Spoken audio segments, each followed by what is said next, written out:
So should we do our general hello? General hello, yes. General hello. Good morning, Steve, or good afternoon, whichever you Yeah. prefer. I would have almost preferred cyberpunk was the segue into sci-fi, which segues us into the game we're talking about, but general hello, that worked too. I feel like we need some sort of a little bit of an intro. And the other thing is, I don't have enough cyberpunk experience to be able to smoothly transition as much as you do. I don't have any cyber parts either, but I wish I did. I'd probably be in a lot less daily pain. Yeah, whatever. You know what I mean. Whatever, you crypto bastard.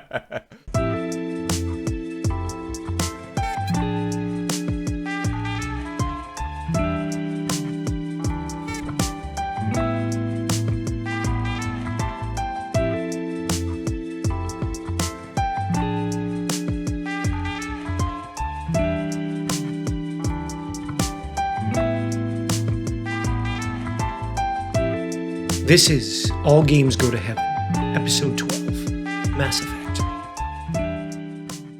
Well, hello, welcome Well, to episode 12 of All Games Go to Heaven. we made it. Every episode, I'm just a little more surprised we've survived. Yeah, but every episode I'm glad to be here.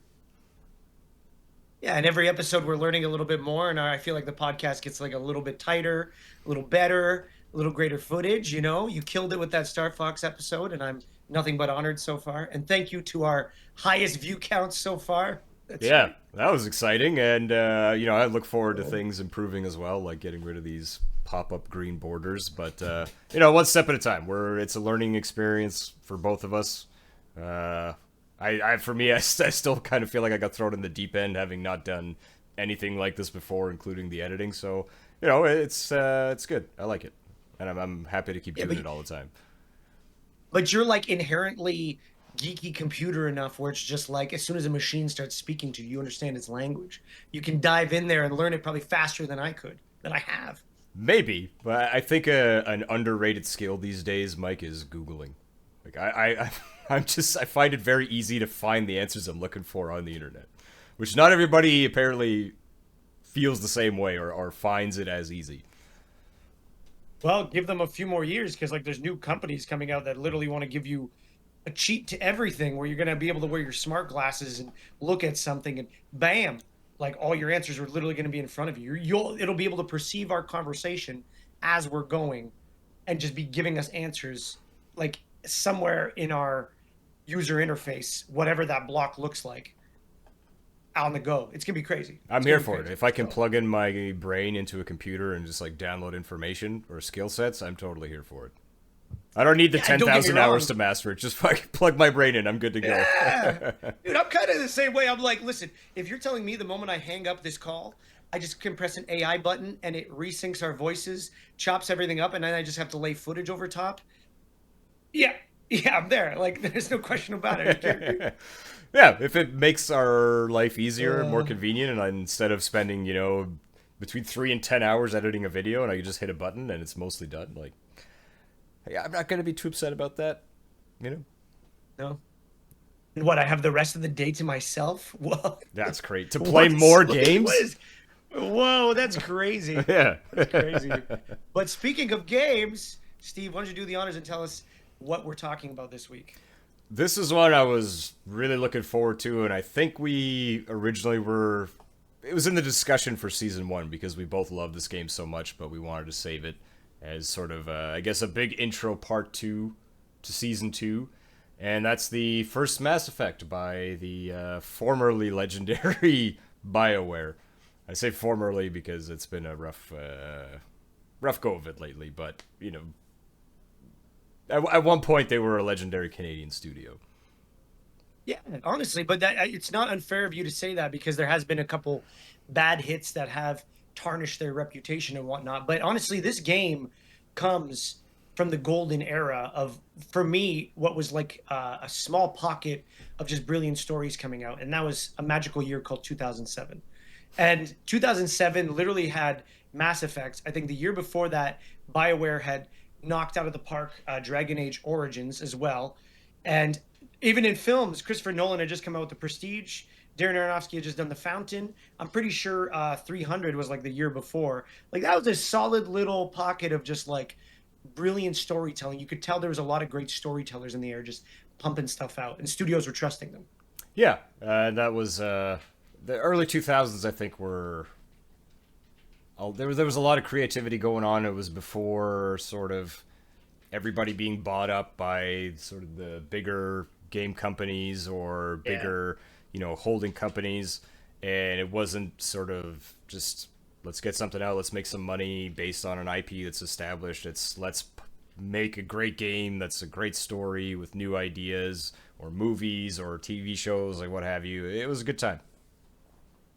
Yeah, because there was trust in the air, and you're right. The mega corps hadn't come out. But what's crazy is like, 'cause this is a nice little transition to some of the development stuff on this.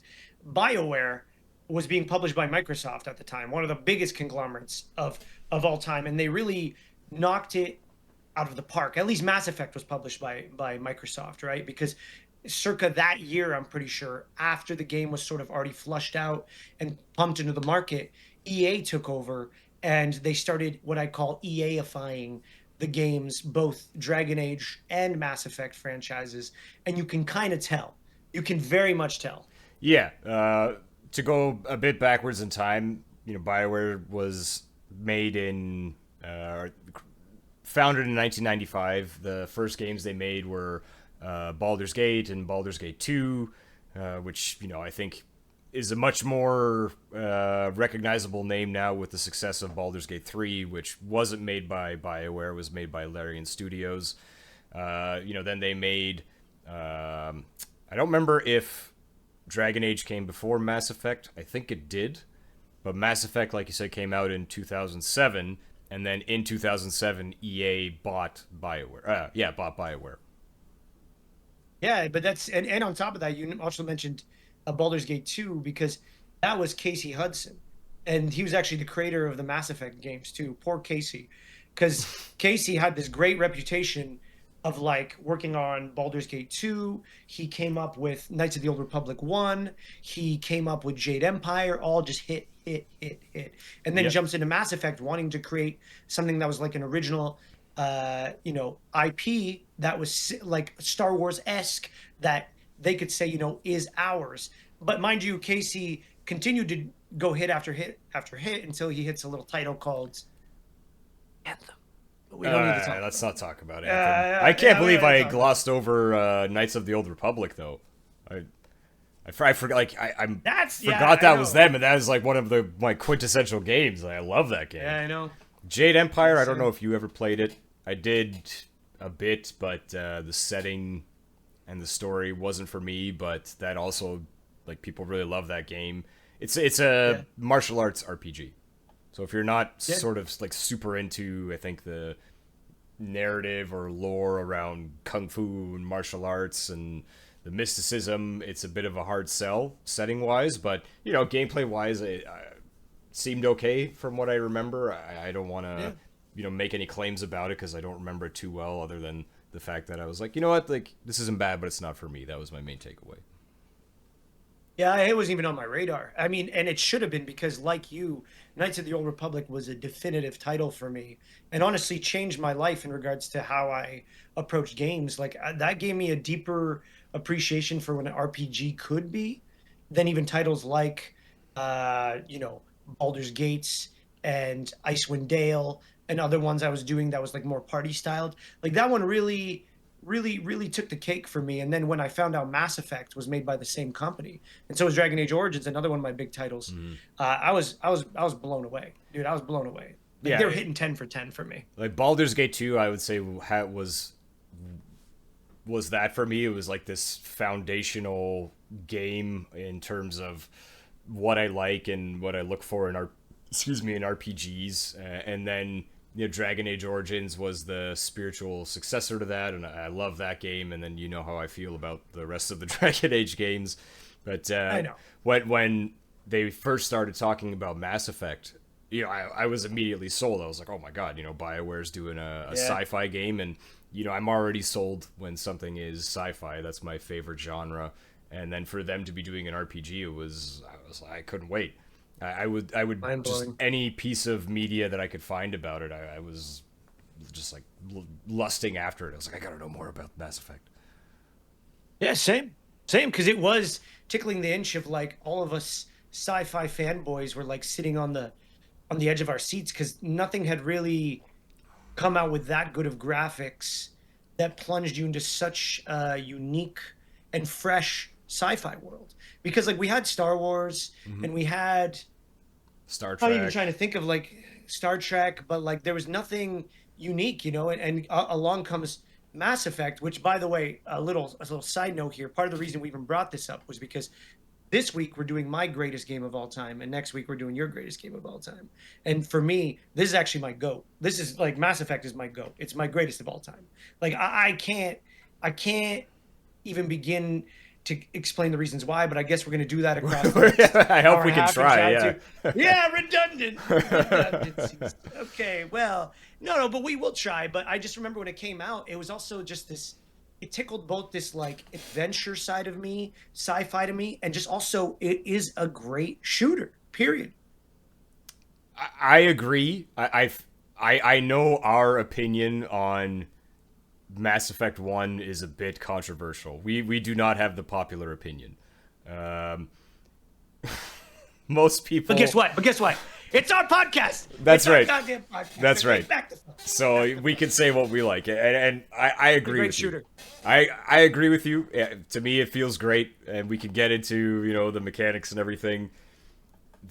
I just I loved how ambitious they were with this one, and it's part of the many reasons that this one is my favorite, and why we're not going to talk about 2 and 3. I think we both have not like I don't want to say our issues as in we hate those games, but there's reasons we both prefer the first one over the other two, Yeah. which is why we're not going to talk Yeah. about those. But like even in development, back in the early 2000s, you wouldn't get a lot of information on games that were being made. Like there might be a little teaser here and there, but Bioware put a lot of stuff out there to so you could follow the progress of the game. And I remember even just the conversation system for Mass Effect 1, they were trying to make it so that at any point you could interrupt somebody speaking and it would feel organic.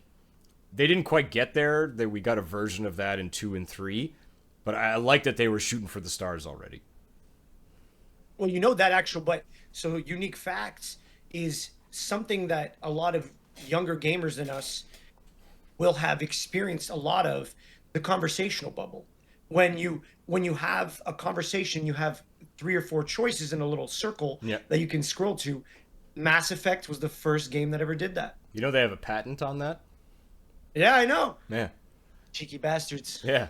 But I think BioWare is one of the companies that has put a patent on a mechanic just so that essentially like the blueprint of how to do it is out there, which some Yeah. companies do. They will patent it so that other people can see how they did it, and at the very least just do their own version of it. Versus WB, for example, which has the patent on the Nemesis system from was it Shadow of Mordor that nobody can use until that patent expires. Like they will insta sue you if you try and do a Nemesis system. Are you Or serious? yeah, or Nintendo, suing Pal World. Same sort of difference. Yeah, I know that. I know that. Yeah, Yeah, that's the biggest one and these going on right patents. now. Yeah, but that was clearly not as defensive as all these other companies have done, like as privatizing. Because you are right, that circle bubble has popped up everywhere, right? And Mm-hmm. that's why gamers will recognize it. This is just the OG. This is the original. This is the ones that were like, let's do this a little differently. 100%. The conversation wheel has almost become synonymous with RPGs. I feel like, at least on console. Yeah, Yeah. yeah. Well, I mean, but to be fair, this game had one of the I guess why it is my goat, like one of the big reasons for me is story. Like I kind of started earlier in the podcast, story wise, Mass Effects is set like the setting itself is almost part of the story because the the setting takes place in a humanity that has discovered piece of, if you will, forerunner technology that belonged to this race called the Protheans, or the humanity believes was belongs to this race called the Protheans. Mm-hmm. And what it has done is accelerated their technology millions of years, thousands of years ahead in the course of years, stumbling them onto a bigger galactic community that has also discovered the Prothean technology and has also reverse engineered it to create almost a society based, that's coming from all parts of the Milky Way, but are all based around the same technology. And that to me was something that was so unique. And you were playing as Shepard, one of the first human specters, which are these intergalactic police, like sort of FBI license to kill kind of police that represents the council, the culmination of all the alien races that have formed on the main hub of Prothean technology called the Citadel. And your job is to hunt down Saren, a rogue specter that is sort of in, I'm gonna be careful here, that has allied himself with a machine race called the Geth that has appeared from beyond the veil, the edges of the civilized space, to enact some sort of terror. And it is your job to stop Saren and figure out why. So what for me almost immediately the as soon as you turn that game on, you have the rotating Earth with that beautiful song playing, the Mass Effect main title theme. For me, even just like right there, I knew I was holding the controller and I was like, oh crap, like I gotta love this game and I'm gonna do nothing else for like 50 hours, which is precisely what happened. But it never like let me down. You make your character.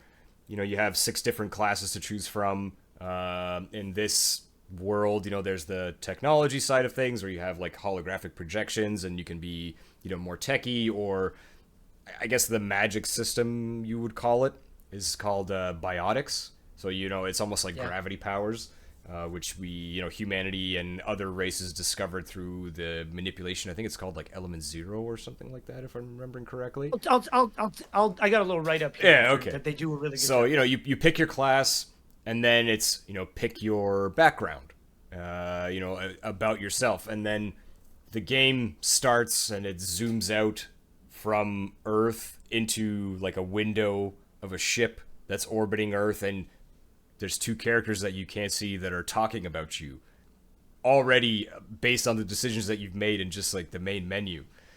And it was a big promise of this game, right? Of you know your decisions are going to matter, it's going to have consequences, and it was like right from the get-go they're selling you on that promise, and I was so hooked immediately. Yeah.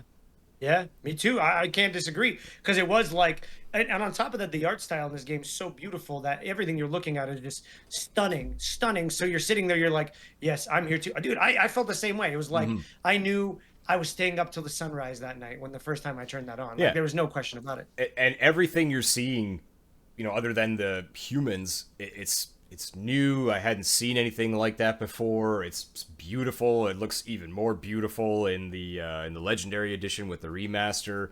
You're getting all these new alien races. To this day, no other game has matched this level of world building in such a short amount of time, or even over the course of the whole game, as Mass Effect. To me, that it is the absolute tip top crown jewel of building a new world for you to be in. Not like a planet, Agreed. but like this is the world of Mass Effect. Agreed. And they siphon it to you in a way that isn't so uh undigestible. Mm-hmm. Like at the very, very beginning, you're sort of just enough trickles in at you, like you're human, you're on this advanced ship called the Normandy, you're doing a like a rogue run to investigate one of the human colonies uh in Prime Yep. that is pretty much gone dark, and you have no idea why. Boom.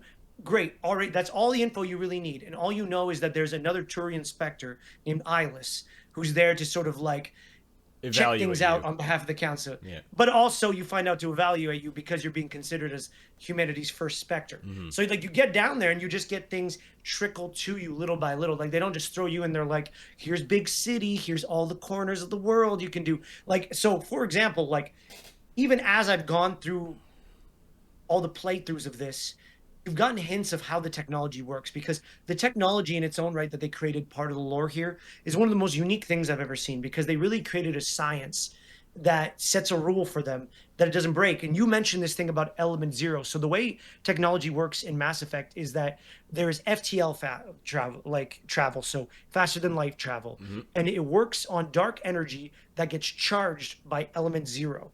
And that element zero is almost what creates a thing's mass effect. They say specifically here, a positive current raises the mass of any object currently occupying that spot and helps create artificial gravity effects, while a negative current does the inverse by reducing mass and improves the cost-effective expenditure of fuel for starships and to move at FTL. The stronger the current, the greater the magnitude of the dark energy mass effect. Mm-hmm. So like the idea is like that mass effect is literally this idea of the actual science itself coming out, and that element zero is part of the reason biotics exist, because it has something to do with their exposure to element zero too, this mystery component that's out there. So like you're getting this all trickle to you little by little, like that write up right there I found on the Wikipedia, but like that was fed to me across 3 games little by little. You know what I mean? It was never once that anybody stopped and began orating to me all of that. You find out little by little, right? Yeah, in between missions when you're talking to your main crewmates,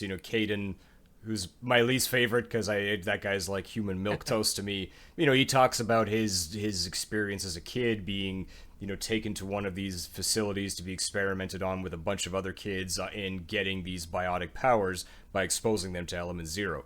So it's this thing that advanced human technology to the point where we can travel amongst the stars at speeds faster than light, but there's also this dark side to it of kids being taken into programs so that we could turn into soldiers by exposing them to this element. It's just like you said, there's a little piece here, there's a little piece there, and it's not just here you go, like here's everything all at once and you're going to get brain rot from trying to digest it all. It's a nice drip feed.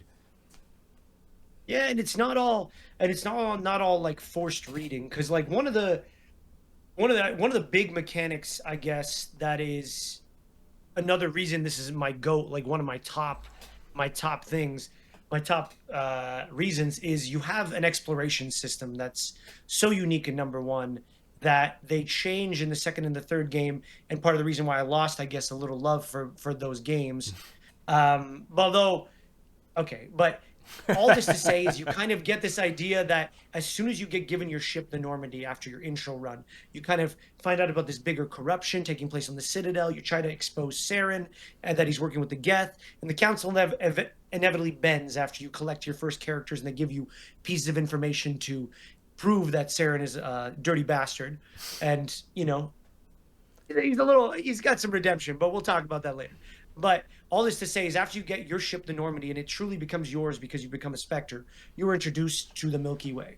And you get this beautiful star map of star systems and planets within. Some you can land on, but every single one, every single planet you can click on has some sort of story to it. Mm-hmm. Like even if it's just about how the composition of the atmosphere was formed or what's the majority of it there, maybe you can scan the planet, maybe you'll find some like magnesium you can use or some element zero for your collection. But other ones, you get this beautiful write-up that also teach you a little bit more, like, oh, here's a tomb world that this really rich guy from this one species has been excavating because he has dreams about an ancient machine race coming back and slaughtering all of humanity, and he wants to save all of humanity by digging up this ancient race that's actually buried in these crypts, like shit like that. Like you don't even really hear about that unless you stop to read all that, but you don't have to. Yeah, and there's notes around as well that either on the missions you're on or when you're exploring these other worlds of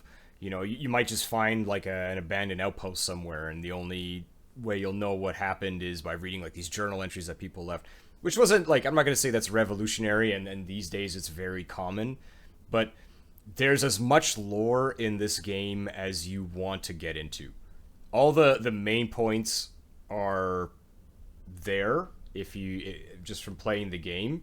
There's so much more that you can get by like you said, looking at the planets or going through these journal entries. Yeah. I mean, the fact that there's a Turian on your ship in the beginning as somebody playing the game for the first time, you're like, oh, cool, alien. As somebody that knows the lore a bit, you realize that up until about 20 years ago, humans were at war with that species on an intergalactic Yeah. level. And it's only recently that, that war came to an end and you're sort of okay with all of the different species and you're interacting and cooperating, but there's still that like suspicion there. It's not all, peaches and cream or sunshine and roses. These two races are still very like skeptical of each other, or that's not the right word. Hostile. Hostile, wary, I think is the right word. It's like, Yeah. I'm not going to Yeah. trust a Turian. I'm not going to trust a human. Yeah, yeah, and on top of that too, it's and I remember there's a part in the game where like one of the first times you redock the Normandy at the Citadel, which is kind of like your main hub, where the Council sends you on missions, and you can come back and sort of see the progression of your decisions, and some of the characters have grown and evolved. That kind of becomes the closest thing you experience to as like a hub besides being on your own ship, aka the Normandy. Mm-hmm. The Citadel is the only real constant place you can continually go back to, and on it one of the first times you land there's this son of a bitch admiral that wants to inspect your ship, and he's just racist. It's full on racist against other Mm-hmm. species. He's laying into you for having other species on your ship. He's like, as a Turian, like, what the hell are you doing? Like, what the hell are you doing? Yeah. This is such a waste of money. What is this experimental tech on here? This is crazy. Like, Yeah, yeah, all of this money could be used to making the Alliance Navy better and blah blah. Like he wants nothing to do with you, taking this ship away as a Spectre and having this like cooperation between all of the different races. Like no, he's very much humanity first, which but you know what? plays into how things can play out later in the game. Oh, 100%. But we're slinging around terms like nothing here. Why don't we take a step back and why don't we Sure. introduce the audience here that hasn't played this game to at least some of the lore and at least the species that are maybe represented by some of our characters. Okay, well, I mean, you mentioned the Geth, which is it's a fully AI species. They're all robots, fully AI. They disappeared. I don't remember how long ago it's supposed to have been. They were created by another race that you interact with called the Quarians, which are nomadic. They don't have a homeworld anymore after the war with the Geth, and they all have to live basically perpetually in what's like a hazmat suit because if they don't, they're going to get sick and die. Their immune system is just non-existent. So after that war, the Geth disappeared, and that's why it's very surprising when you show up on Eden Prime and you're fighting Geth.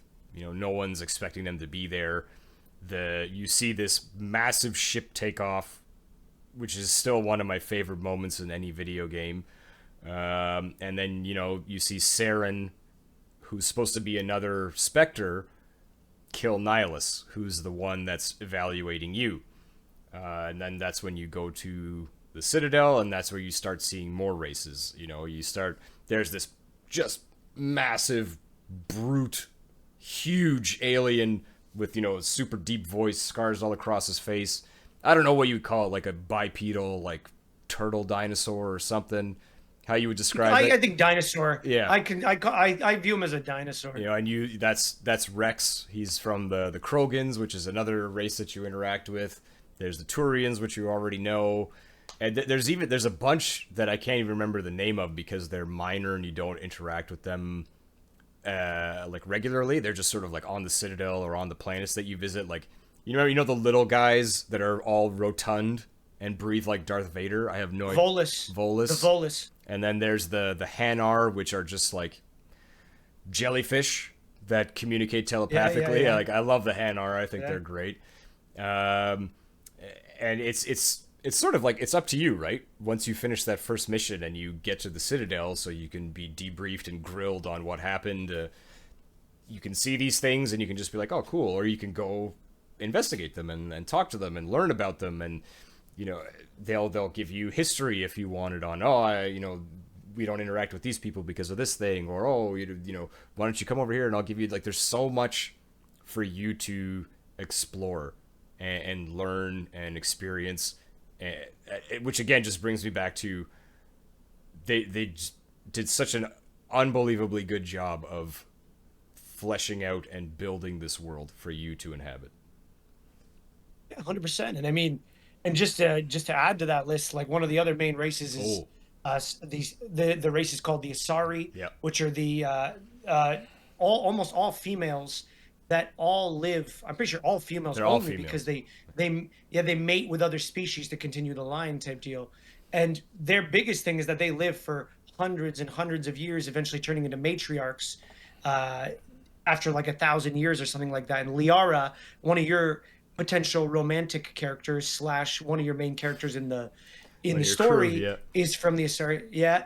Another race is the Solarians. They're important because they really come into Rex's story because the biggest thing with the Krogan is that the Krogan were this insane, fast breeding warrior species that were just getting so strong and so warmongering that they were threatening so much of galactic society until they entered a big war with the species called the Rachni, which have a bit of a play also in the story in this. And the two of them went to war with one another. And after they slaughtered the Rachni, the Solarians, almost as like, I don't know, as a in a cutthroat way, said, you know what, the Krogan are too strong, they're growing too fast.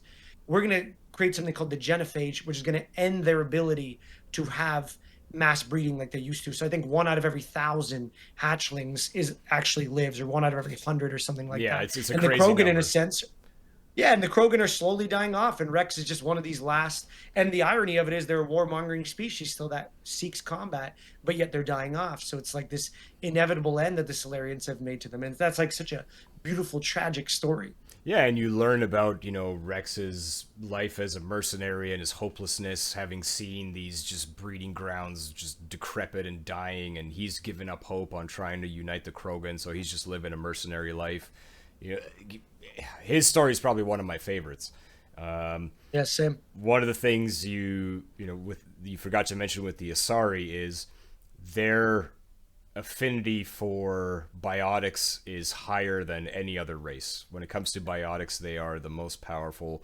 They can do, the equivalent of like a Vulcan mind meld where they're like transferring information between their minds. That happens to Shepard a couple times and it like almost kills him. Something I don't know if you've heard is, do you know that? Have you heard the theory that the Asari don't actually look like the way that we see them? No, So there's a conversation that happens in one of the bars. I don't remember if it's Mass Effect 1 or 2, where you have three different races. It's like a Turian, a Solarian, and someone else. And they're all arguing over who this, like, or what this really famous Asari character looks like. The Turian one says, "What are you talking about? She doesn't look like a Solarian. She looks like a Turian." And then the Solarian guy's like, "You're nuts. She looks like the most beautiful Solarian woman I've ever seen." And the third guy says the same thing. So the theory is the reason we see the Asari as, these humanoid, very feminine, beautiful creatures is because we're human, and that's the way that they're making us perceive them. They're essentially that's crazy. subtly biotically influencing every species so that they look like the most beautiful version of that species to the viewer. Isn't that crazy? That's cutthroat. That's cutthroat. That's crazy. I But see, almost this is what I'm believe it. talking about. Yeah, but this is what I'm talking about. Like, this game is brilliant for the depth, and like, and even when I was doing the research, because there's a couple main planets you can go to, I was reading that the developers, like, the amount of words they put together for this was over 400,000 words for the script. So it's the equivalent of writing 3 to 5 novels that the writers put together. I All believe of it. them had to write their own planet, and before it would get approved, every one of the other writers had to read that planet and like give notes and like give feedback and shit like that. That's great. I love that. That's fantastic. I love that they were willing to give them that time and space to do that. I mean, that's why we got such a great story. 3 years, but it took 3 years, and that's why companies don't do that anymore because the companies are trying to like enter the war on getting games out as fast and as best of shape as possible so we can hook people. That nobody takes 3 years to say, hey, you know what, take 3 years to write the story, don't worry about it. Yeah, take 3 years, take as long as it takes, like They can. They Bioware, I need think, to. had something to prove. Yeah, I mean, but they can, right? It's got to be this never-ending cash money, like cash printing machine. If they're not making money and they're spending money, they're not happy with it. I know, but then you get into a pocket like, Ubisoft is coming into right now, where they're trying to figure out like what is our future. Not and it sucks because Ubisoft, makes a lot of great titles. Like I'm not an Ubisoft fanboy, but I'm not going to argue Ubisoft has contributed like an insurmountable amount of amazing video game experiences to my memories and my collections. Like they've done an amazing job, not beyond the Assassin's Creed and everything. They pump out great titles sometimes. It's just, but they rush them. Yeah, yeah. I'm not going to argue that. The Assassin's Creed games when they were first coming out were some of the. I was more hyped for that than I was probably anything else at the time. But the current, say, landscape of the way things are going is why we've had this incredible like, indie renaissance of like the past 10, 15 years. Some of Yeah. the best games I've played aren't coming out of these AAA studios. It's indie games, single A, double A games that are, $40 or $50 or $15. I mean, that's where some of like the my best joy from gaming has come from. But I mean, we're not here to talk about that Yeah, yeah, or yeah, or, yeah. or Tangent, yeah, it's a tangent, tangent. Like this is a tangent. game that was made by a AAA studio and it's 100%, 110%, yeah, home run AAA quality without a doubt. And to continue on with the story, we hinted at Saren. You go to the council and he's like, denies all of his accusations, and of course the council's going to believe him. Because he's the most decorated Spectre that's ever been. The most winningest, successfulest, space James Bond that the Citadel's ever had. Uh, Yes. so this is where He's wait, wait, wait. He's 006. He's Sean Bean. But yeah. I like that.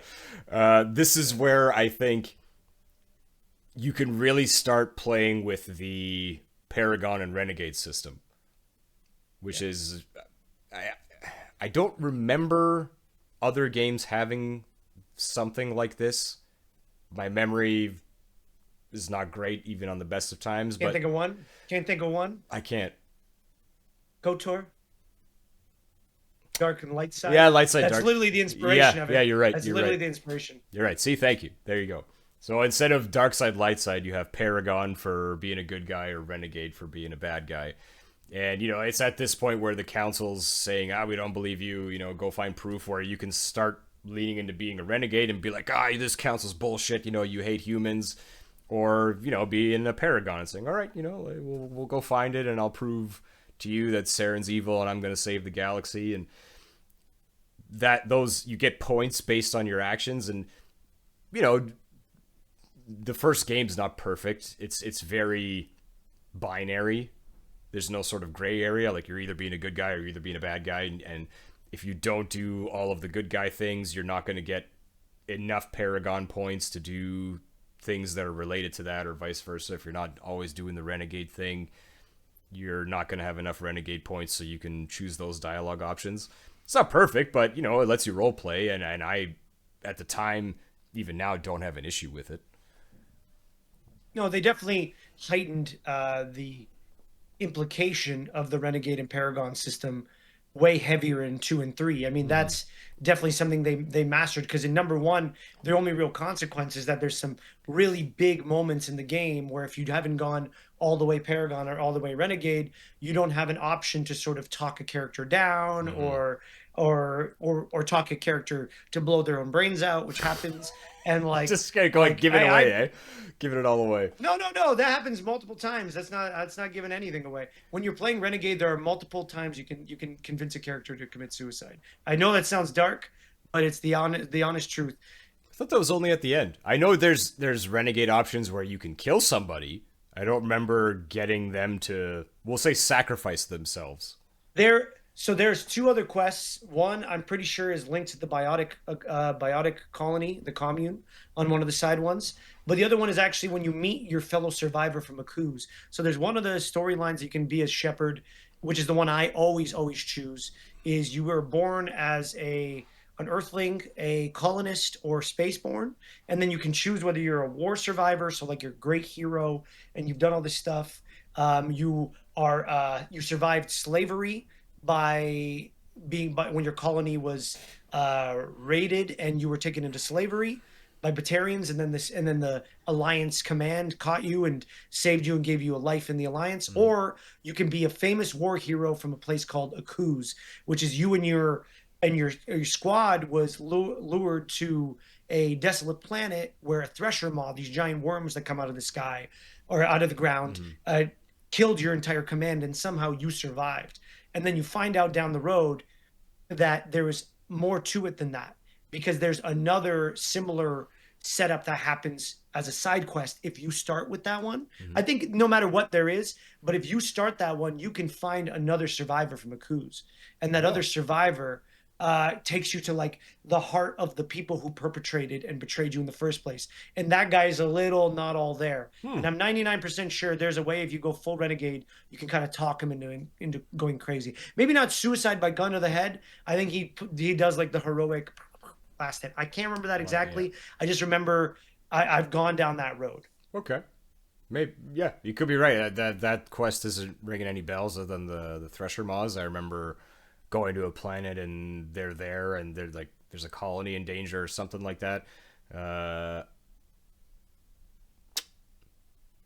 so to my knowledge, there's just the one, which comes at the end, and Yes, yes, there is one. it sounds bad to talk about, but in the context of the game and in that moment, it's heroic, which is weird to say. Yeah, yeah. But I mean, we'll get there, you know. So you have your moment with the council, and then there's three leads you can chase down to try and find evidence of Saren's wrongdoings.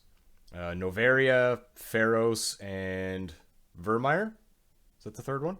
No, Vermeer is the secret one. So Right. there's Pharos, Novaria, and Knossos where you find Liara. Yes. Right. Uh, and before you go, you've recruited a couple of characters. My two favorite ones are, Rex, who we talked about, the Krogan, and then the Turian named Garrus. Garrus. Garrus Vicarian, who was a C-spec officer who actually is the police on the Citadel, the Citadel security something something something. And he's tired of sort of doing things by the book and getting nowhere, so he asks to join you in your hunt for Saren. And if you ever say no to this guy, you don't deserve to play this game. Saren's Yeah. Garrus he's the best. Him and Rex, Yeah. they're the best teammates in my opinion. Again, I know I'm in the minority. Everyone always goes crazy for Tali, who's the Quarian, and for Liara, who's the Asari. And honestly, I'm hearing myself and it sounds like I'm speaking gibberish, but if you play the game, you know exactly what I'm talking about. It all makes sense. Yeah, I mean, a lot. So I agree with Steve, where Garrus and Rex were my two favorite. I found myself rolling with them as often as possible. And also, Garrus is one of the constant characters you can have for all three games. Mm-hmm. There's only two characters you can have for all three games, and Garrus is one of them. And so like those two guys complemented when I oftentimes played, I played a renegade style. And when you made renegade decisions, Garrus and Rex always backed you up. They Yeah, were like, yeah, yeah. let's just kill this guy. And then anytime you're like, because oftentimes the renegade options were like, screw the law. Let's just get this done. And Garrus is like, speaking my words. And you'll just pull out a sniper and just get ready to like roll with you and just get shit done. Yeah, whereas when you're That's a it. Paragon and you have him, you're always like, whoa, whoa, whoa, whoa, whoa, whoa. Like, put the gun away, chill, chill, chill, Yeah, chill. yeah. You're trying to talk him down. Yeah. So this was, and I know this was surprising to you when we were talking about it. This playthrough where I was, wanting to play again, so I'm ready for the podcast and refresh things, was my first fully Renegade playthrough. I'd never done a full Renegade one. Yeah, yeah, man. I mean, and I personally found it always more fun because especially when you get into the later games, there's a lot more like quick shoots you can do and like like you said, interject on people's conversations. But you're more of a Paragon man, so like I don't know. Yeah, and I never have a problem with that. I just like being the good guy. I don't know what appeals to me. You and Simon were both saying Renegade in Mass Effect 1, at the very least, was way better. I completely disagree. I think the way Shepard behaves as a Renegade is completely ridiculous in the first game. He's just like, it's almost like he's a dick for the sake of being a dick. There's very few times where it felt like, he's being like a hard ass or a badass and making a decision that kind of makes sense. Like, was it Fist, the information broker that like betrays you? Fisk. Fisk, Fisk. Fisk, Yeah. yeah. Uh, he sets you up for a trap, and he also the person you're trying to rescue, who's Tally, he sets her up. So when you're playing a renegade, if you go back to the bar where he's holed up, you kill his guards, and then you have the option after you fight him to end him or let him live, and he pops up in like number 2 or number 3, and I think he gives you a bit of information. But that one made sense to me. It's like, okay, my character's like pissed off because this guy set me up and betrayed me. Like he's a scumbag. Like I don't want to let him live. Like screw that guy. Bro, I have never had Rex not just shoot him because it's his job. Really? I go with Rex every time I for go that with mission. Rex. I Every can. time. Rex doesn't have to kill him.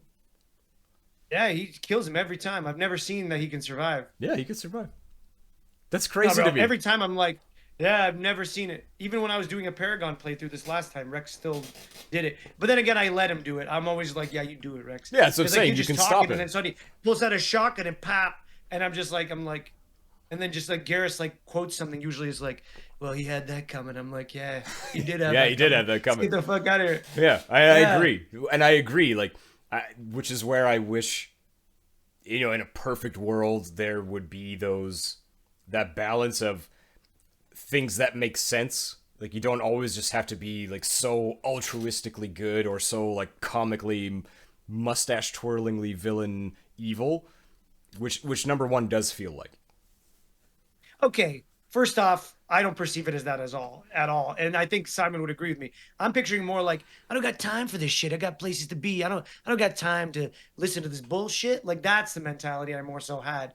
I always thought it as more like shut the hell up. I don't got time for this. I got a fucking galaxy to save. And like the Rogue One, Renegade one was always like, yeah, that's the option, baby. I get that, but there's still like there's times where you're doing that where it feels like you're hurting yourself, and even when you're in this position of like I don't have time for this shit, I'm trying to save the galaxy, like you're not going to do things to hurt your progress or speak to people in a way that's just going to like close doors, you know what I mean?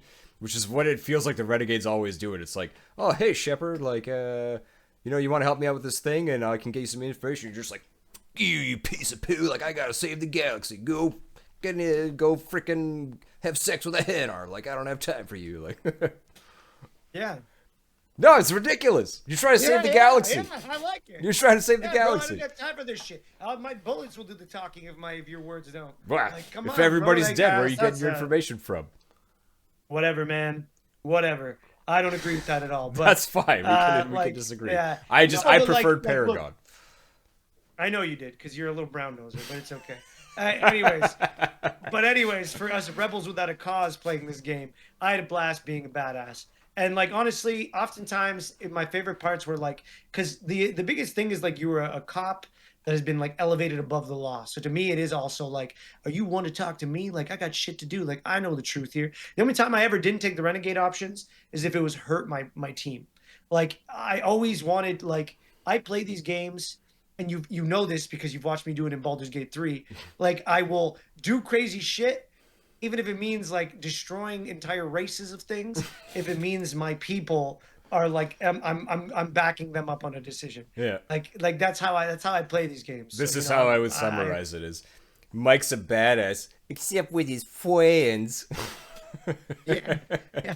My friends oftentimes be shotgun wielding dinosaurs, sniper fucking badasses, Quarians from outer space with a biosuit that happen to be able to hack every Geth that walks by, biotic baddies. Like, come on, They're still come on. Yeah, they're of not course I'm your gonna go with friends, this Mike. dude. They're your friends. That's fine, whatever, bro. Once we're pushing our way through cybernetics and knee deep in Geth, things change. But anyways, let's get back. Let's talk a little bit about the planets. Let's go planet to planet here a little bit, right? Like Okay. I personally think there is a right way to play the planets. Like I've played every single way. You have a choice to go anywhere you want, Mhm. anytime you want. There's no real consequence to like not doing things in a certain order. But I think because of the way the story works, there is a right order. And I find that the best planet to start on is Konossos. And Konossos Gnosis. It's is an Gnosis, by old the way. Knossos. I think about the Greek word konosos, right? The Okay, planet, but or the island, sorry. sure. But you would have known that if you played Assassin's Creed Odyssey. Thanks. I'm good. But anyways, I'm good. yeah, okay, konosos, okay, for you Greek watchers out there. Sure. But uh, you go there to discover Liara to Sony. And Liara to Sony, the reason you're trying to find her, she is a bit of a Prothean geek. She's trying to find as much information about this forerunner race known as the Protheans as she can. So she's at a dig site. And you're trying to find her because Saren's number one ally is this Asari matriarch called Matriarch Benezia, who's one of these badasses that's lived for thousands of years that's sided with Saren, and Liara is her daughter. So you're trying to link up with Liara to figure out, okay, do you have any more information that could help us? Like, do you have something that could help us along the way? And then shit just spirals out of control. Yeah, That's Planet she's One. caught in like some sort of Prothean defense mechanism. You help free her when you do. These Krogan that are working for Saren show up with Geth. It's a crazy fight to get out of there. It's even a crazy fight to get in there. The Geth show up and then they drop a Geth Colossus, which is this massive, walking tank with a huge head that shoots massive fire, energy balls at you. If you go there first, that's a crazy fight to get into Yeah, the I mine always go where there she first. is. I don't always go there first. That's crazy. It makes sense, like you Crazy. said, narratively it makes sense. And then you rescue her, the mine blows up, and you get out, and then you have a debrief.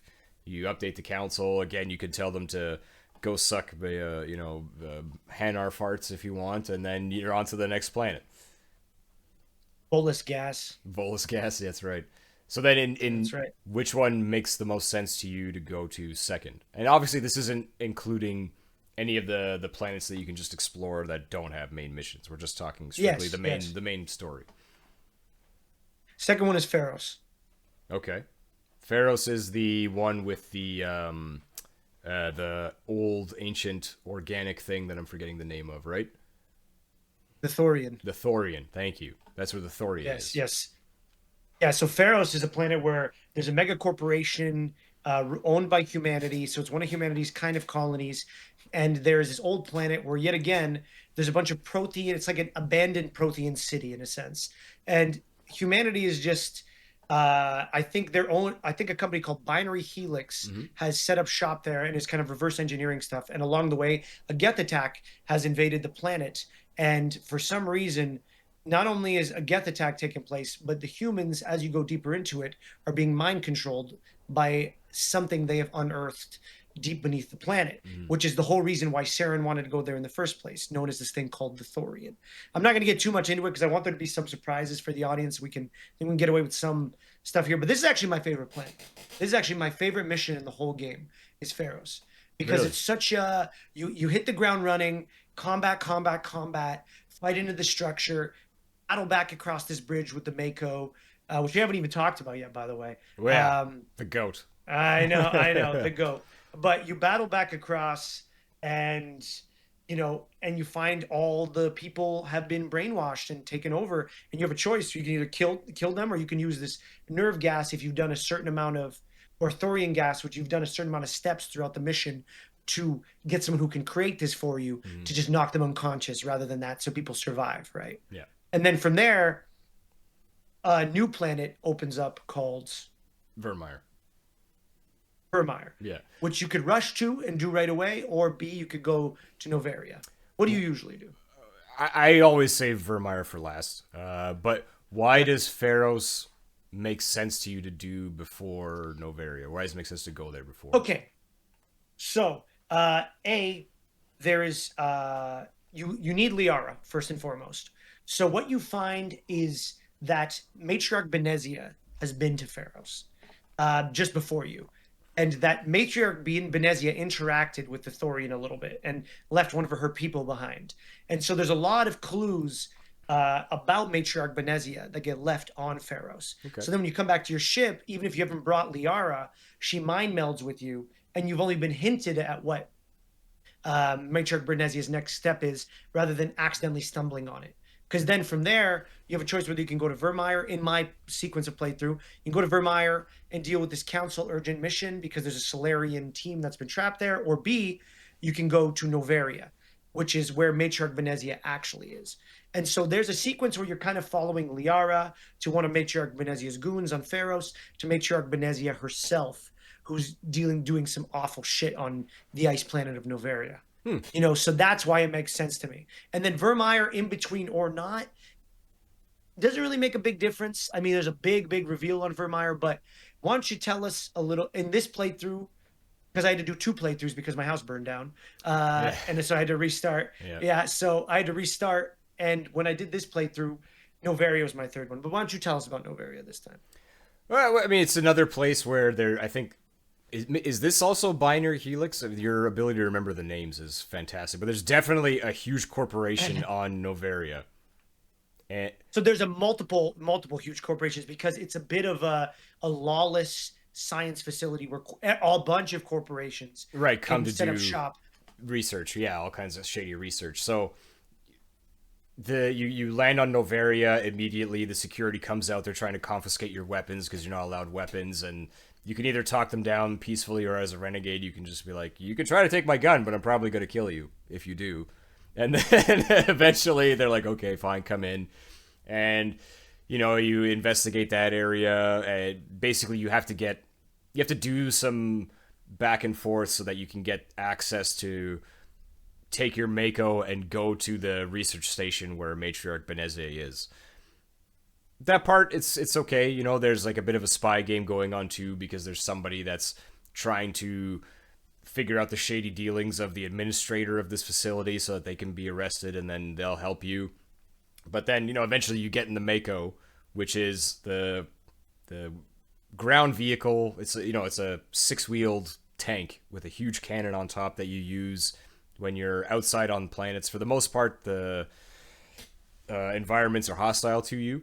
So you have this beast of a tank that can literally drive up like horizontal mountains because of 2007 game physics. It's the best. And you'll get it on some of the main missions, or anytime you go to a side planet, you get tossed out in the Mako, and then you can just go explore and find the points of interest. Anyway, so you're out in the Mako on Noveria. There's all of a sudden there's Geth turrets shooting at you. There's Geth Colossus, and obviously something's going on if there's this much protection. So you drive your way through, and it's there's like ice mountains and lava. Like, it's a pretty cool planet. Lots of stuff going on visually, and then you get to Matriarch Benezia's facility, and you find Rachni there, which are supposed to be extinct. Because of the war with the Krogan. Because of the war with the Krogan. So to see them there and they're attacking you immediately, it's a bad sign. And how would you describe the Rachni? Like an insect from your nightmares? I mean, similar to Starship Troopers, I guess. It's a hive mind insect that almost spits poison out of a tail that has razor sharp blades on it, and they have claws on every hand, or on all eight of their feet, or something like that. Yeah. So you're battling through. I don't know. That's pretty good. Nightmare fuel. So you're battling through the station. You find some humans that have hunkered down because they're trying not to get killed by the Rachni, and I think there's an option to like release the Rachni on the humans so that you can bypass a lockdown, like an easier way to get to the matriarch, if I'm remembering correctly. Like, everybody can die there.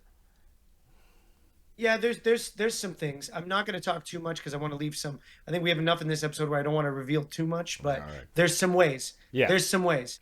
And then eventually you get to the matriarch, and you fight her and the Asari commandos, which are supposed to be some of the most badass fighters in all of the galaxy according to the lore. And you find out this whole time that Matriarch Benezia hasn't been acting of her own accord. She's been indoctrinated. And this is a huge point, because up till now, there was that huge ship that you saw in the beginning. You don't know what it is, and then you just think Saren and the matriarch are doing all this crazy stuff to try and wipe out humanity and everybody else. But now there's this new plot thread of they're being indoctrinated by something, and she believes that Saren is as well, and they're not in control. And she has a really sad death, actually, in my opinion. But we don't need to get into that. Yeah, yeah, Yeah, 100%. But and that leads you to the Rachni Queen. yeah, but Oh, yeah, beyond the Arachnite Queen, to beyond the Vermeer. Arachnite Queen, yeah, to Vermeer, because yet again, there's a Arachnite Queen on there that has another piece of the puzzle. Because I guess the one thing we omitted in here, the one thing you are chasing is on the very first planet, Eden Prime. The whole reason this whole thing escalates and Shepard is picked as like a chosen and he's not just another military guy is that there's a protein beacon there that leaves a fragmented impression on his brain that is almost like a distress call or a map. You're not sure. It's got a lot of suffering in it. It's got a lot of death, and it doesn't make sense to you. Like Liara kind of helps you try to piece it apart, but everywhere you go, there's like another piece of the puzzle that helps you understand what this thing's trying to show you, right? Mm-hmm. And Vermeer has a big reveal on it. I don't know if we do. Yeah, I mean, we kind of have to. I I think we guess. have to. Like, we're not getting into every single story beat, but I mean, Yeah, yeah, yeah, this is important. yeah.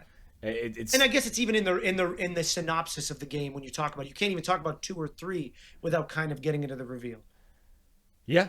I mean, you could probably talk about two without getting into the reveal, which is why I don't rate two as highly as I do the other ones. But anyway, that's either here or there. All So right. Well, you get called, like you said, to Vermeer because of there's a Solarian team sending out a distress signal, and you don't know why. You're sent to investigate. yeah, and so you land with your sexy Mako on the stormy beaches, and you storm it, kind of like Normandy. It's one of the most badass ones to me because it's like you look at your pilot Joker, who's this unique character played by Seth Green. Is that his name, Seth Green? Seth Green, I think so. Yeah, Yeah, yeah. the Seth actor. Yeah. Green, which is one of the best cameos, yeah, in this whole game. But he plays the pilot who has like this brittle bone syndrome and he can't walk, he can't do anything, but he is the best freaking pilot in space. And Mm-hmm. so he's like, look, I can't really do much here, but I could drop you off in the Mako and then just kind of circle around and do your thing. He drops you off the Mako, you storm the beach, you get to the Solarians, and you find out shit is not okay here. Saren, this is a secret facility by Saren that they're actually checking out, and they have found a way to cure, should I say it? The Yeah, yeah, yeah. Genophage. Go. Yeah. Too bad. I said, Sorry. Yeah. too Sorry. bad. I said a band-aid ripped. Listen, Bless the game everybody. is almost But 20 years old. We can talk about the I plot. know, I We know, can I talk know. about This the played, plot. and most people look through walkthroughs. But anyways, you get there. Solarians have found out that they have Saren himself has found a cure to the Genophage, so he can start breeding a Krogan army to fight for him. And Rex is automatically torn, and Rex is like shooting the water, being like, "We can't destroy this facility, man." And you're like, "Ah, we have to." And you're like, "We can't." And you get this intense moment where you and Rex are almost like pointing guns at each other. You can either talk him down, or you could die there, and he's not there for this and other games. But you push through, you get through the facility, you find out Saren really is being indoctrinated because you get to a central chamber of what you thought was just a control tower, and there's that beautiful ship from the very beginning of the game. And this is also another one of my craziest, darkest, most goosebump evoking moments of my entire life. You get into this control room, and the ship is there as a hologram, and it begins speaking to you, and it tells you that it is part of an ancient machine race known as the Reapers that live in the dark regions of space and come back every millennia No, every to 50 harvest as much 50,000 years. Every 50,000 years. every 50,000 years to harvest or all of organic life in the Milky Way.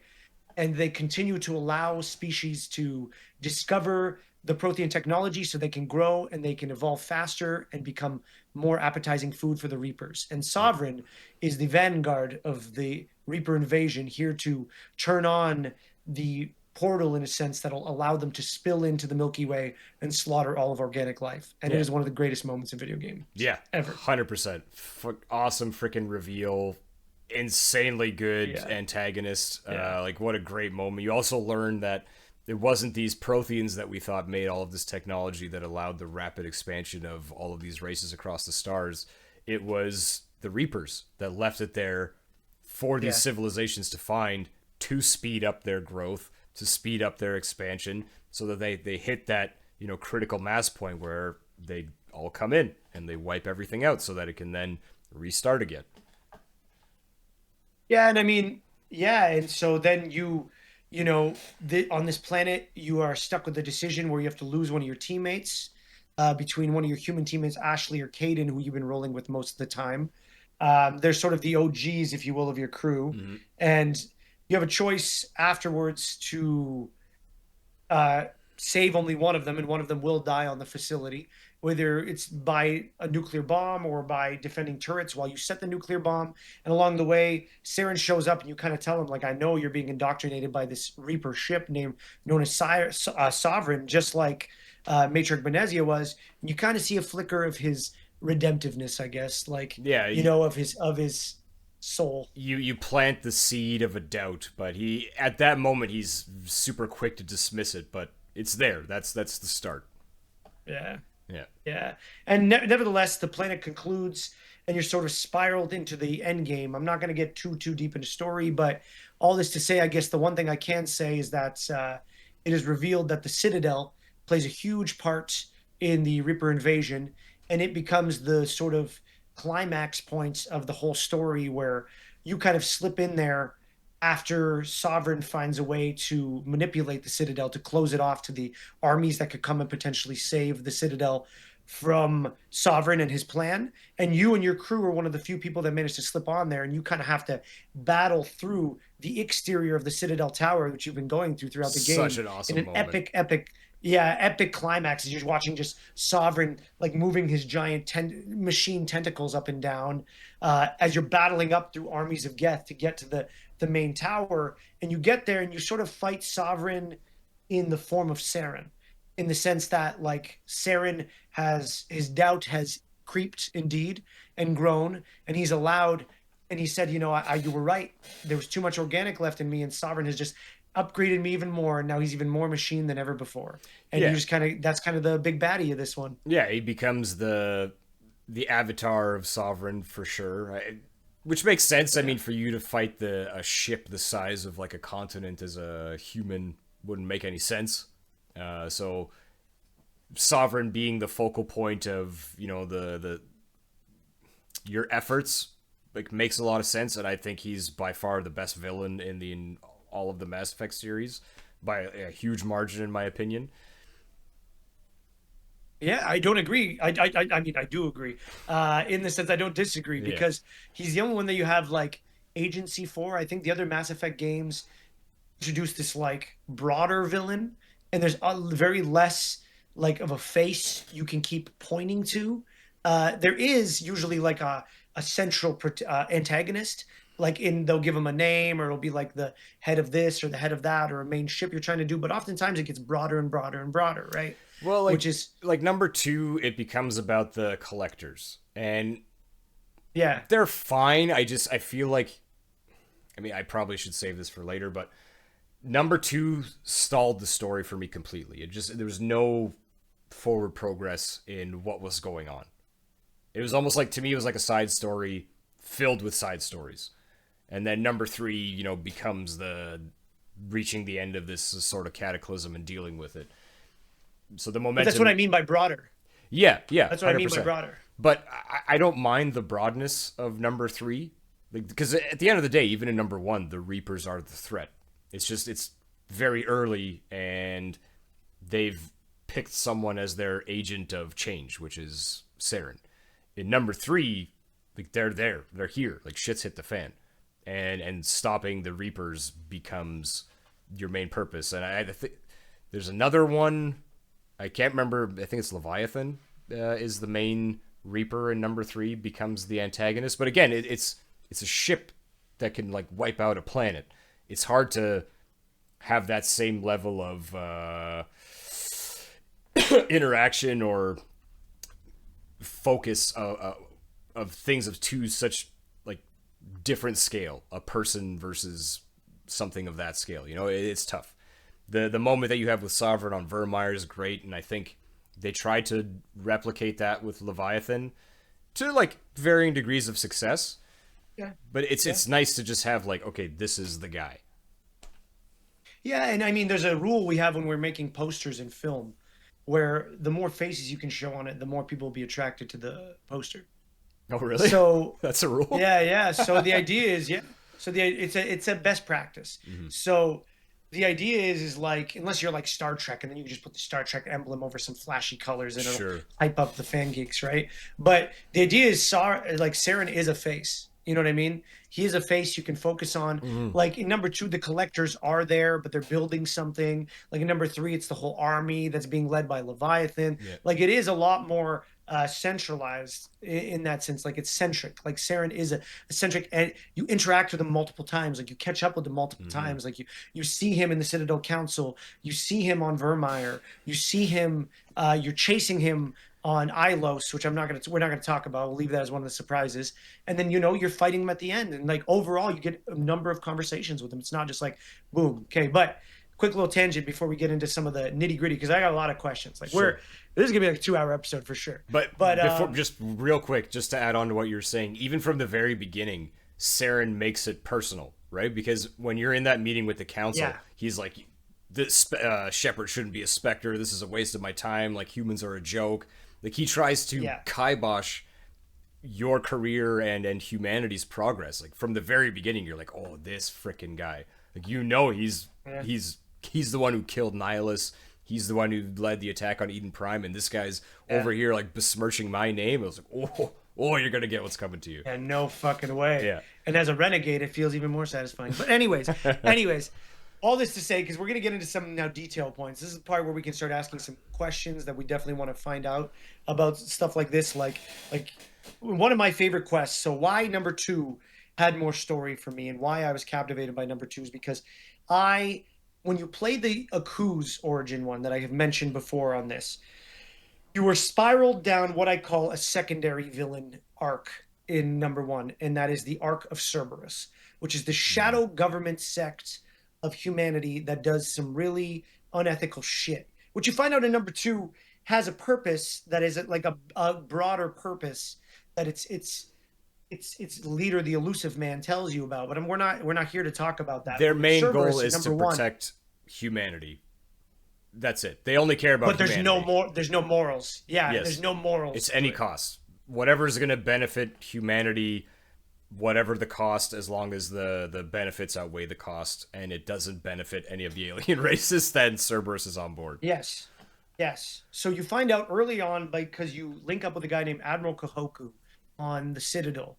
And Admiral Kahoku is like, if you don't do the Yaku's origin, this quest is still open to you, but it means more if you do Yaku's, okay? Isn't it Admiral So Hackett? Isn't that the guy's name? With the really like no, Admiral raspy Hackett's voice. the no, he's just the general, he's the main military guy of the whole military Oh, fleet okay, command. okay. Admiral Kahoku is the one who leads you down a rabbit hole because he leads you to another Thresher Maw attack that is exactly like yours. Hmm. If you had survived a coup, you survive. You find out his platoon was led into a trap. He's like, oh fuck, I got to discover who did this. He discovers it was a group called Cerberus that's gaining something from experimenting on humans for the greater benefit of humanity. You find Admiral Kahoku on what's it called? Dead in one of these facilities at the end of that arc, uh, no matter what, pretty much. And you end up finding out that it was like this Cerberus testing facility, this and this. But if you've done the Yakuza stuff, and I think there's a way to do this even if you haven't done the Yakuza stuff, but it means more if you've done the Yakuza stuff. It doesn't end there Hmm. because Kahoku has found a central Cerberus facility, and he sends you on a bit of a rabbit hunt or a goose chase, trying to find this main facility. And along the way, you find out more and more that Cerberus is the ones that killed your entire squad in Akuz, that they're experimenting. There's something really dark about these guys. And your boy from Akuz has also survived and been experimented on for years and has liberated himself. And now both you guys kind of go in and take down one of the Cerberus main facilities. Now, fast forward in number two, at the beginning of the game, Simon, our elusive man Simon, he wanted to watch my face because I told him how much I had developed a character that hated Cerberus, like as my lore going into number two. Oh, I see where this Okay, is I like going. I had deeply devoted like a huge percentage of my hatred towards Cerberus. The thing I stood for was to bring down Cerberus. No matter what, in all the games, I will hate Cerberus. And in number two at the beginning, your ship just gets totaled, destroyed. Like you are left for dead on a planet, but You wake up alive with cybernetics, having enhanced you. Your crew's gone. Maybe I think a year or more has passed by, months, and you find out, guess who saved you? Cerberus. Fucking Cerberus, and now you're working for Cerberus. And I was so morally conflicted that that game had such higher stakes for me because of that. Like because I was always like in this like deeper narrative of like Cerberus is a piece of shit. You know what I mean? So it really had it really led to like, a good story for me. Yeah, yeah, that's awesome. I didn't have that level of animosity towards Cerberus as you did. I definitely like didn't think of them in any sort of positive light after playing the first one, and then waiting however many years until the second one came out. So when that did happen, it was still an oh shit moment. And Michael Douglas is the elusive man who's the head of Cerberus, which is crazy. Yeah. Does an amazing job. But to like you've spent, depending on how many side quests you do, you've spent a really big chunk of number one kind of thwarting their plans and hearing about all this messed up stuff that they've done, and then in number two to be saved by them and be working for them. And they make like a really great offer. They saved your life and pumped you up with cybernetics. You're stronger and better than ever. They build you a new version of the Normandy, which gets trashed at the start of number two. They bring Joker in as your pilot, like a lot of your old crew that survived. They've brought back to serve with you so that you can, it's just so you can hunt down the Reapers and the Collectors. But it's Cerberus. It's not quite that, but Yeah, yeah. 100%. 100%. So what's your I don't know. favorite mission about from Mass Effect 1? Well, Pharaohs, I Oh, you said did it say like that. Yeah. Pharaohs, yeah, because Pharaohs for me is just like it's pure combat, and I really enjoy the combat in this game. But like, there are a lot of different side quests in this before I get into that. Like there are ones where you can like as you're traveling through space, you can drop off the Mako on derelict planets where you can battle to the heart of a, you know, find somebody's ancient armor. You can go onto a derelict ship. You can invade a facility. You can just explore a planet. You could do, there's lots and lots of little side things to do. But Pharaohs to me was a culmination of like all the aspects I loved about this game. Like you got to drive the Mako through a badass battle. Hmm. You got to like there's a really complex story there. You got to fight Krogan, you got to fight Geth, and it was just pure combat. It was very much like a combat. Like even Rex at the end of it, he kind of says he's like, Shepard, this is my kind of mission because there's so much shooting on that one. Like he even says it, Yeah. So like yeah, but So what then about let me you? ask you this, which is probably a better question. Okay. We've touched on, I think, probably two, we'll say for sure one big pillar of why we both love this game so much, and especially over the other two. With this being your favorite game of all time, what else about it makes you love this game so much?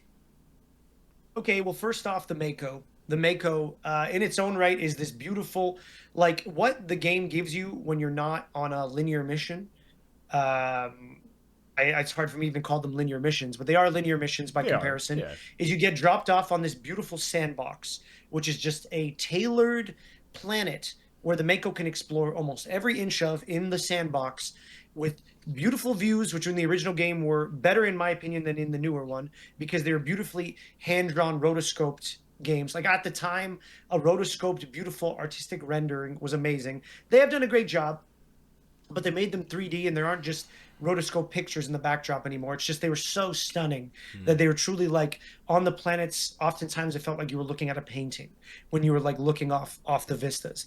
But like you can just explore these planets. You can get lost in the Mako. The Mako is so versatile, so fun, such a great world explorer.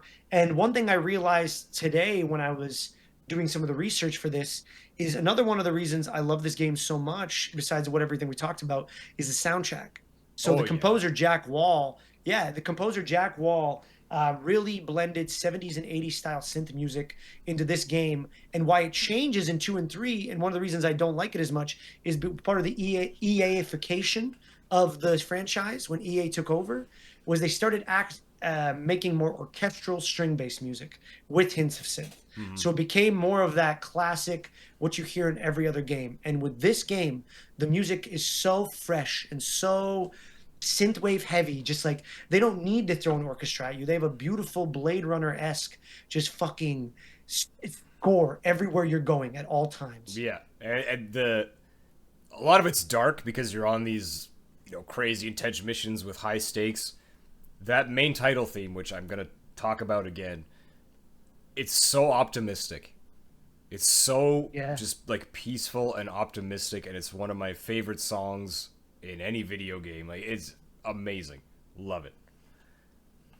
Yeah, and even the credits song, I think by a group called M8 or M83 or the song's called M83. It's by Fonts. That's it.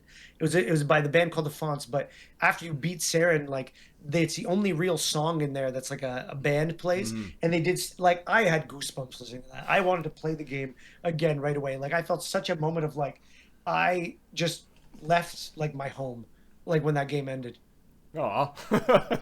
Yeah, honestly, like these are like my best friends, and they were just gone, Okay. and like that song just hit me, man, hit me. But Well, then yeah, the but okay, okay, okay, go ahead.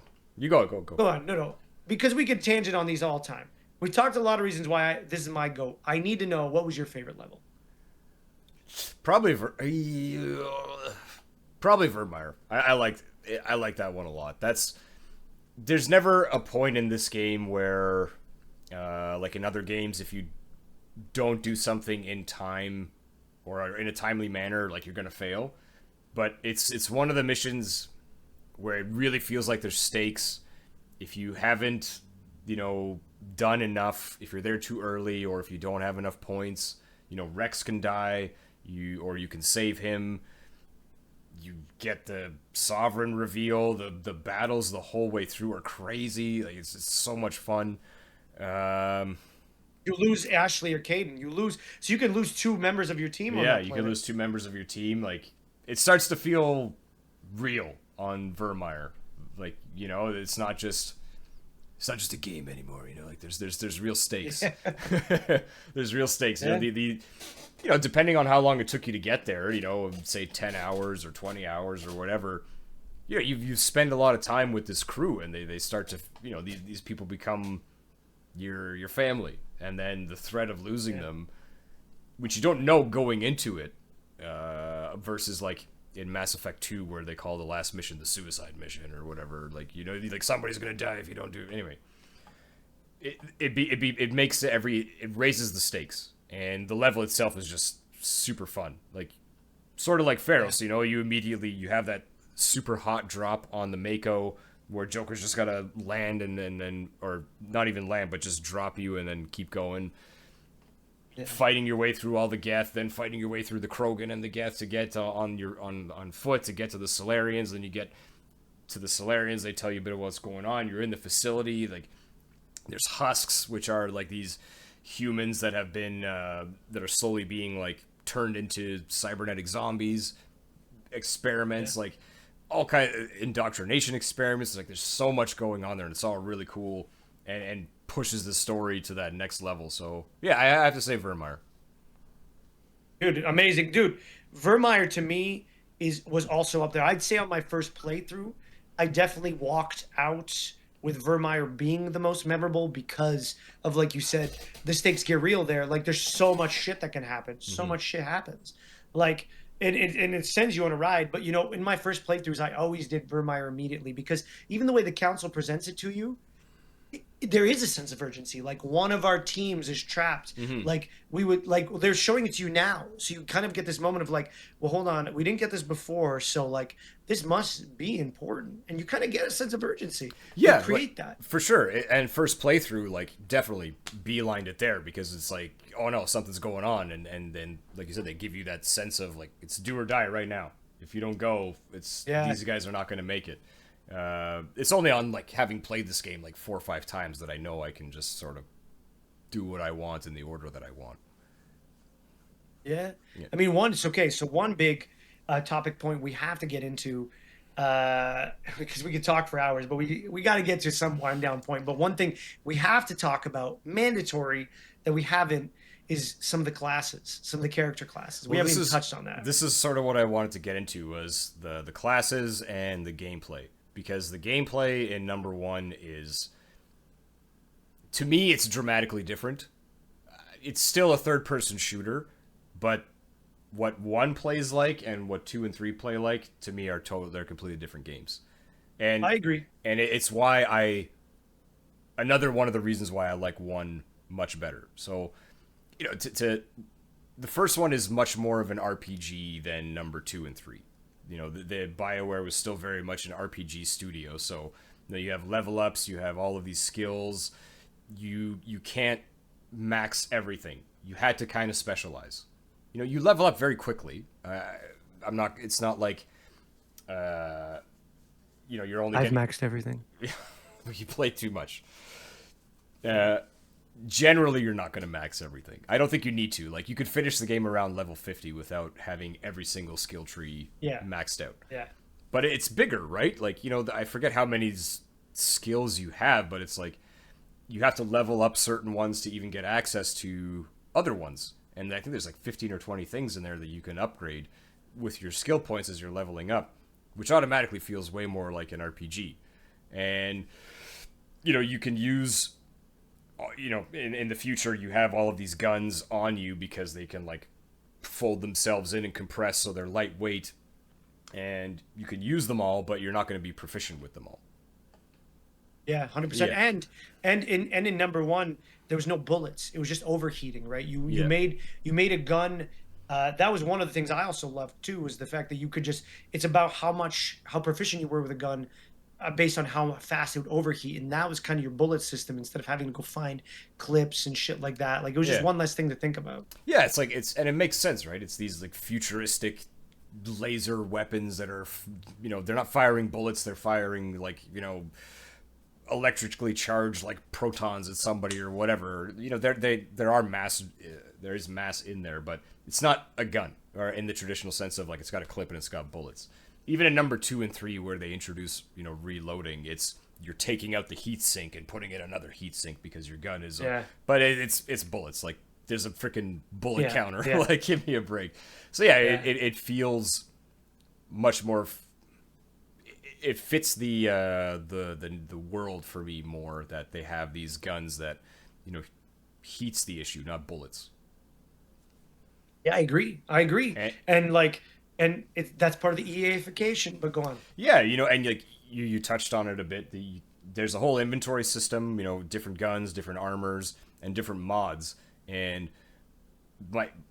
my favorite playthrough of Mass Effect has still been the one where I beat it once as a Vanguard, which is like a biotic inclined soldier that can charge forward with their gravity powers, but uses shotguns as well. It's all about like close quarter in your Shotguns face. and pistols. Yeah, Shotguns and pistols. close quarters in your face combat. They have to give you the pistol so you have something for range, but shotgun is the focus. When you beat the game once, you can add a skill from the class that you beat it with to another class. So that second playthrough that I did, I was a adept, which is full biotic powers, generally pistol only, but with a shotgun. And then Oh my god. yeah, and then when you start getting some of these better weapon mods, the caveat with the shotgun is they're super powerful, but they have very limited range and they overheat after like 2 or 3 shots. But once you start getting some of these mods, you can make a shotgun that has like pretty darn good range and also like won't overheat. And so you have 100%. all of these powers and you just become like this unstoppable force of destruction. It was awesome. You were one of the few people also that played as, because a couple of the other classes are like assault, which is classic soldier. You can use sniper, assault rifle, pistol, and shotgun. Yeah. You can go as an infiltrator, which is mainly tech based, and I think he uses a pistol and a sniper. I think there's Engineer. like you said, adept, yeah, engineer, which is I think tech and biotic, right? Engineer's full tech. With what, pistol and shotgun? Pistol and assault rifle, I think, is the main ones. No, not. I don't think it's assault rifle. Anyways, Anyway. anyways, anyways, and then there's one I think where you do, like I said, it's biotic and tech, and I Mm-hmm. think you only use a pistol, and then like you said, adept, which is mainly biotic focus with a pistol. But I know for me, I only played Assaults and I've only played Vanguard. Like those are the two. But you did Infiltrator, didn't you? For this playthrough, I did, and I kind of regret it because it gets to the even on hard difficulty, it gets to the point with the infiltrator very early on, and for most of the game, where you're just one-shotting enemies. Not maybe not like the bosses, but even the bosses go down like really quick. And Sniper? it's the sniper, yeah, with the sniper rifle, and there's Yeah. there's certain areas where because the game is old, the AI is not perfect. You'll walk in, like if you don't go sort of like all the way, the enemies will be there, and then with the sniper, you can just pick them off, and nobody's reacting, and it kind of takes the challenge away a bit. So, Yeah. from a power fantasy perspective, it was cool to have the sniper rifle and like a couple of tech powers like overloading shields. But what I did for all three games, which was more fun, was Vanguard or full adept. Yeah. That's the way to go, in my opinion. Honestly, a lot of people say Vanguard is the way to go because it's not just you and me. A lot of people I know who love this franchise say Vanguard is a good way because even in the second and the third game, there's something about like biotic rushing into something with a shotgun Mm-hmm. and just like being in the heart of it all and just turning every which way and blasting people with a shotgun. That's just epic. Oh, And then you totally. have your pistol when you want to be from a distance, right? You can put like overkill on and get some precision, Mm-hmm. but like at the end of the day, yeah, you're just running in there and like, and you have biotic power, so you can raise everyone up, like you can whip everyone into the air, push another guy, blast them all, keep moving forward, charge ahead, like fucking so it's epic. Oh, Epic. it's great, yeah. And this was probably my biggest gripe with 2 and 3 is in number one, you have a power wheel, and you have your two allies over here, and then you have all your powers down here, and you could just launch them however the hell you want, and just like Yeah. do all kinds of crazy combinations. In number two, they ditched it so that you only have three abilities, and anytime you use one, you have to wait for a meter to recharge until you can use the other one. That being said, they did make it so that there's like actual combinations that trigger effects. There's the biotic combinations and there's the tech combinations. They'll do bonus damage as opposed to just, the way that they all just kind of like trigger at once on in Mass Effect 1. But I like the in Mass Effect 1, like if you walk into a battle with a bunch of guys, it's like you can command Garrus to use a skill on a dude over there, and then Rex on a guy over there, and you're doing the guy that's in front of you, and then those powers launch, and then you launch another set of powers. Like it's not as like run and gunny because you can have those moments to pause and then use your powers, but there's just you had way more options on how to tackle a situation. Yeah, but without getting into this speech again, like this has been my problem because Dragon Age 1 was the same way, Mm-hmm. where it was more like Mass Effect 1, where you could have powerful combinations for people who are actually pursuing RPGs. Like you want that. Like I want to be able to have a number of decisions to make with my character. And I think Baldur's Gate 3 showed the world that there are millions of us that want to still do that. Oh hell yeah!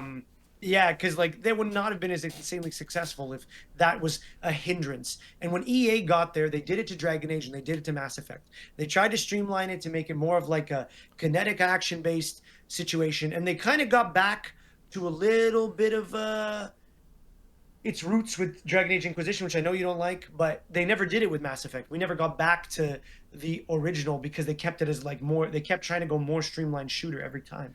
Even with Andromeda, they did like a shittier Mako, which was not good. They did a shittier Mako. They had more of the leveling system was closer to number one, but it's that I'm not even gonna acknowledge Andromeda. I know. But all this to say is that like EA just tried to streamline things, and unfortunately, they to me gutted the heart of it a little bit. Hopefully, there is a Mass Effect 5 in the works. I want to be cautiously optimistic, but we're at a point where even that feels silly.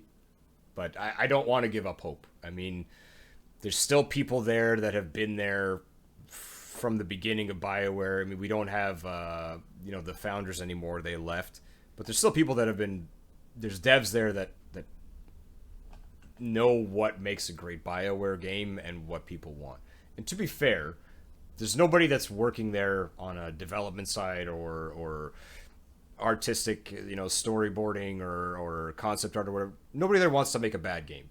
I will never believe that anybody that's working at BioWare wants to make a bad game. There are people that push them to make decisions, to have the product be a certain way. And that's a shame. And that was always my fear when they sold themselves to EA in 2007. I don't know why they did. I mean, all of their games sold like gangbusters as far as I know. I feel like they could have stayed independent longer than they did, but again, I want to give them the benefit of the doubt because there's nobody there that's like, I'm going to make a freaking crappy Mass Effect game and piss off all the Mass Effect fans. Like, that's not a thing. Isn't there? No. Maybe there is. No, there Maybe isn't. there's a guy there who's like, I hate fucking sci-fi. No, I'm joking. They would not have greenlit Anthem if that was the case. But I'm with you. I'm with you.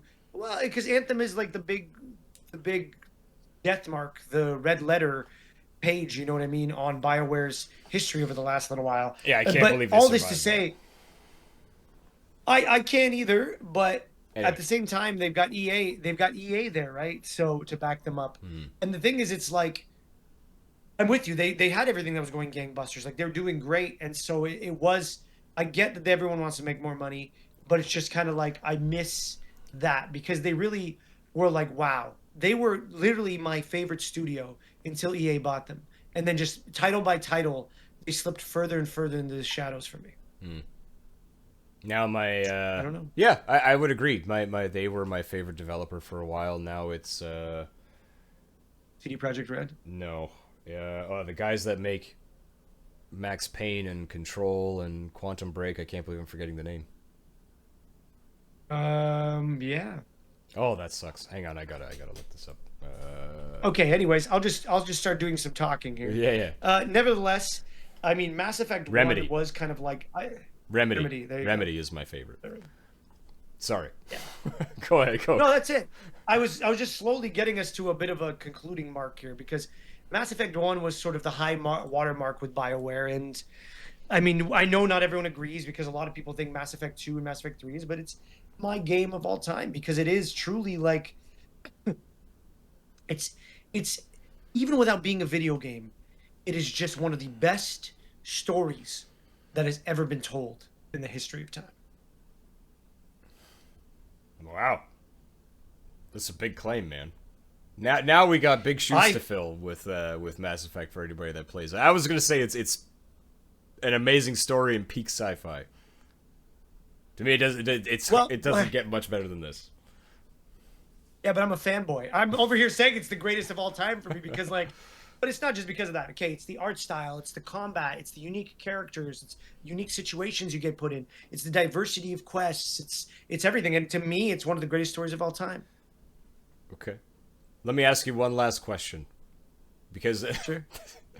So I think you mentioned it briefly. Is this game has love interests? Oh my god. So who's your go-to love interest, Mike? Liara every time. Even if I'm a female, it's Liara. You're so basic. But did you know, as a fun little fact, this game was outlawed in Singapore for a little while because it showed female-on-female action. Are you serious? In the cutscene. Yeah.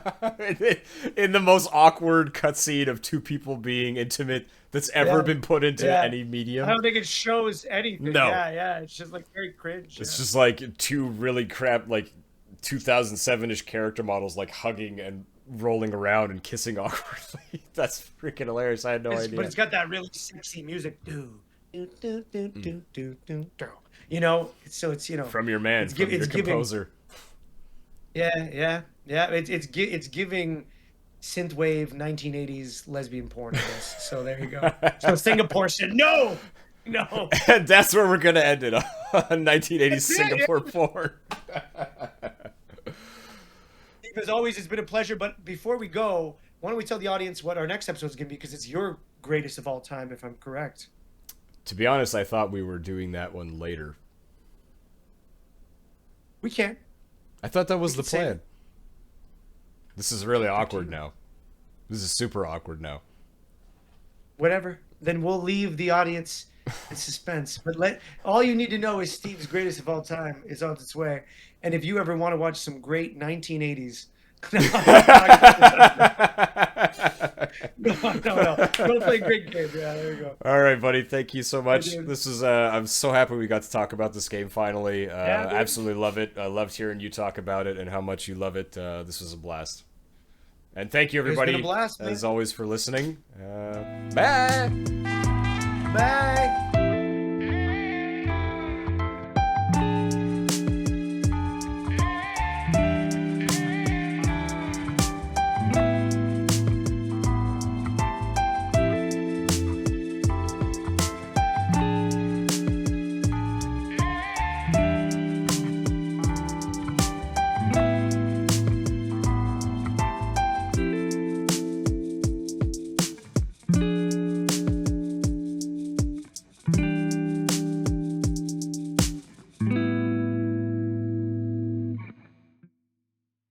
Special thanks, as always, to our beats master, Aaron Rastovic. Fantastic. Great game. That was a great game. One of the That's greats. great. Great game.